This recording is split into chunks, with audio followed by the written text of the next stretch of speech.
이 매일 아침에 눈 뜨면요, 어플로 미세먼지 농도 확인하시는 분 손 한번 들어볼까요? 그쵸, 일상이 되어버렸습니다.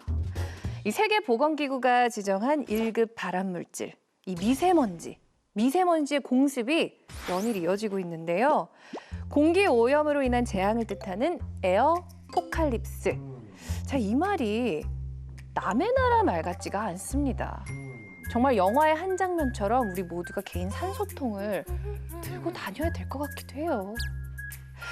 자, 그래서 오늘 빅뱅에서는 이 미세먼지의 원인과 지금까지 나왔던 그 답답한 해결 방안 말고 정말 사이다 같은 해결 방법은 무엇이 있을지 함께 구해보도록 하겠습니다.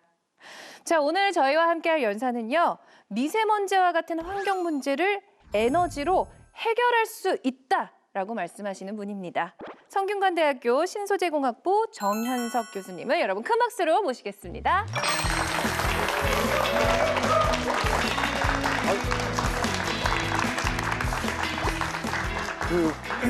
아까 아나운서 신아영 아나운서님이 이렇게 마스크를 이렇게 하고 오셨는데 혹시 마스크 오늘 안 하고 오신 분 있으신가요? 미세먼지 오늘 되게 심한 날인데 용감해요 다들.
오늘부터 서울과 수도권 일대에 미세먼지 비상 저감 조치가 시작됐습니다.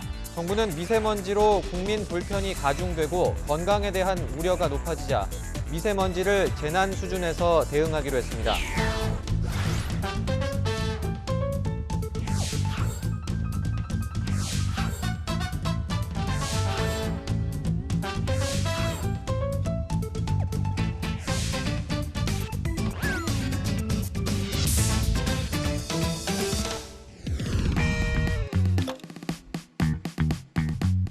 에너지와 환경은 크게 다르지가 않은 문제죠.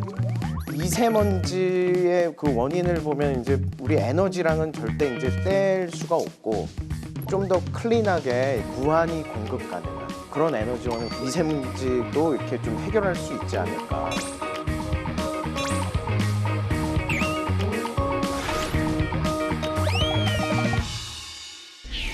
어느 조사기관에서 보니까 핵보다 우리 국민이 더 두려워한 게 핵보다 미세먼지가 제일 두렵다고 그러더라고요.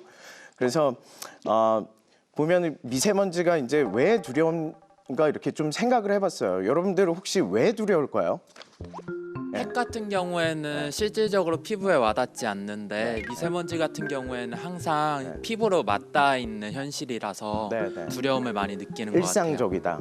눈에 보이지 않으니까 이게 우리 몸에 지금 얼마나 해를 끼치고 있는지를 몰라서 불안한 마음이 더 커지는 것 같아요. 저도 이제 여러 가지 중요한 문제가 있지만 아직까지 이게 어떤 식으로 우리 몸에 어떤 그 메커니즘으로 어떤 질병을 유발하는지에 대한 그 막연한 두려움이 더 두려운 것 같아요. 그래서 보시면은 그 중국에서 그 영향이 있죠. 그래서 최근 기사들을 보시면 이렇게 그 미세먼지 관련 기사를 보면은 중국발이라는 말이 이제 최근에 쓰이고 있는 것 같아요. 그러니까 근데 미세먼지가 국내에 영향이 있을까요, 없을까요?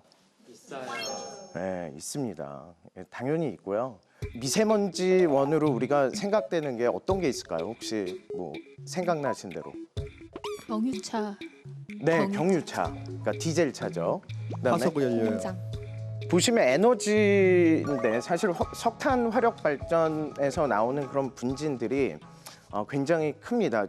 그 석탄 화력 발전에서 나오는 그런 미세먼지, 그러니까 여러분들 미세먼지의 원인은 우리가 얘기를 해봤는데 혹시 미세먼지가 무엇이라고 이렇게 정의 내릴 수 있는 학술적으로 좀 이렇게 TSP라고 하는 네. 그 제일 기본적인 네. 개념이 있고 50 마이크로미터 이하로 네. 나오는 게 그게 제일 기본적이고 PM10, PM2.5, PM1으로 알고 있습니다. 뭐 박수 한번 그러면 모르거든요. 알고 붙이시는 건가요? 아니 강의자를 좀 바꾸셔도 될 것 같은데. 네. 맞습니다. 그러니까 PM이란 게 이제 사실 영어로 이제 particulate matter, 그러니까 좀 발음을 굴려서 particulate matter 이렇게 하는 건데, 그러니까 PM이 이제 그런 거고 아시겠지만 거기에 이제 10이 있고 그다음에 2.5가 있습니다. 그러니까 우리가 이제 10 이하를 이제 보통 미세먼지라고 이제 하고요.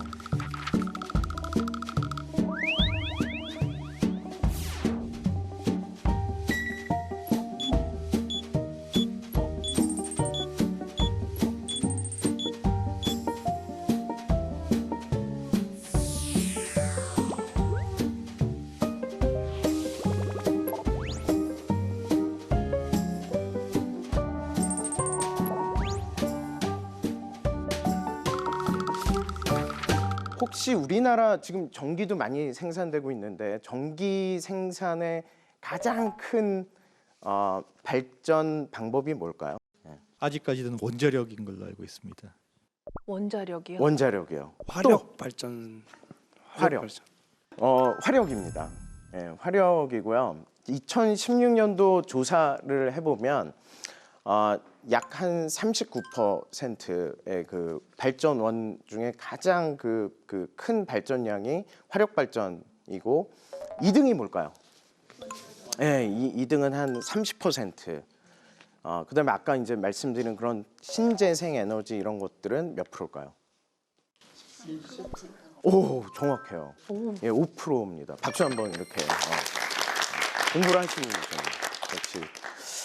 그래서 보면 안타깝게도 이제 2016년도에는 39%로 굉장히 발전 그 비율이 굉장히 높고 충격적이지만 올해 또 발표가 났습니다. 그 데이터가 석탄 화력 발전이 지금 한 몇 프로 정도 될까요?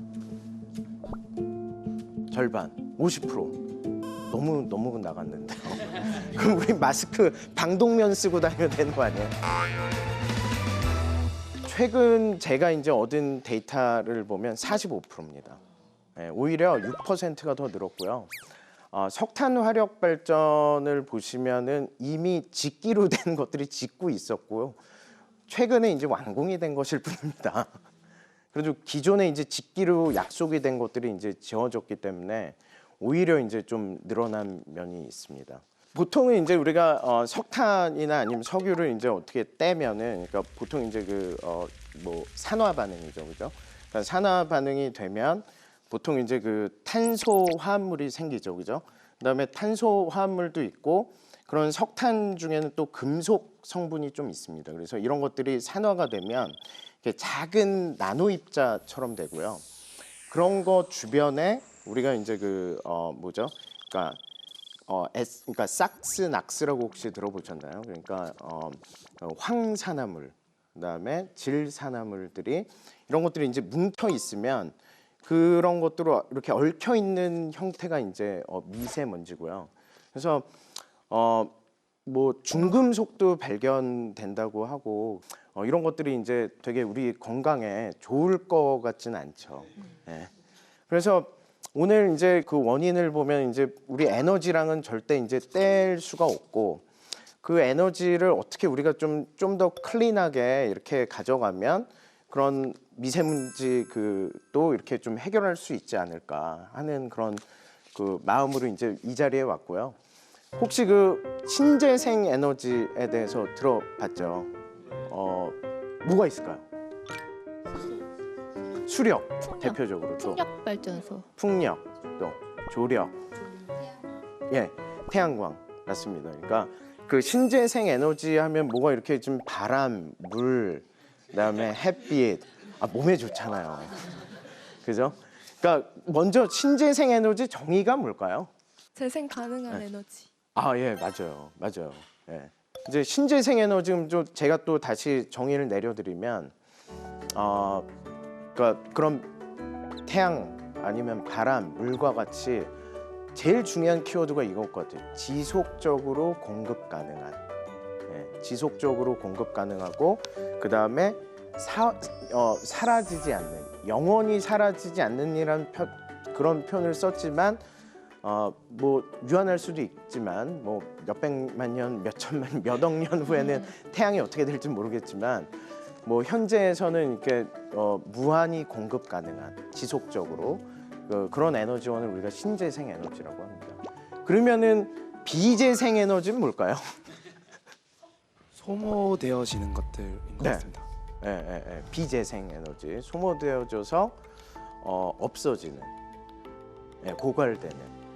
그래서 정의를 보면 재생은 가능하나 가격적으로 너무 비싸고 또한 환경적으로 유해할 수 있는 그런 에너지원을 이제 그 비재생 에너지라고 그래서 대표적인 게 이제 우리 화석 연료, 그러니까 뭐 석유나 석탄이나 뭐 이런 것, 뭐 천연가스, LNG 뭐 이런 것도 다 어때요? 그러니까 비재생 에너지가 되겠습니다. 뭐 신재생 에너지 아까 다양한 걸 말씀해 주셨지만 그 중에서 제일 큰 중요한 에너지는 누가 생각해도 태양 에너지인 것 같아요. 그래서 태양이 뭘로 이루어져 있을까요? 맞습니다. 주로 수소로 이루어져 있고 그 다음에 이제 일부 힐륨이 이제 이렇게 돼 있고 질량은 몇 배일까요, 지구에? 30만 배. 그 다음에 지름은? 역시 전 공학이기 때문에 수치에 강해요. 지름은 몇 배일까요?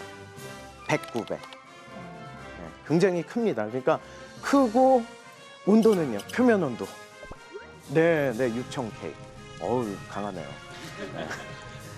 어마어마한 에너지고요. 지표의 한 0.26%를 효율 10%에 그 태양 전지를 깐다 그러면 그게 우리 지구가 쓰는 1년 에너지를 공급할 수 있다고 합니다. 그 정도로 태양에서 주는 에너지는 너무너무 많습니다.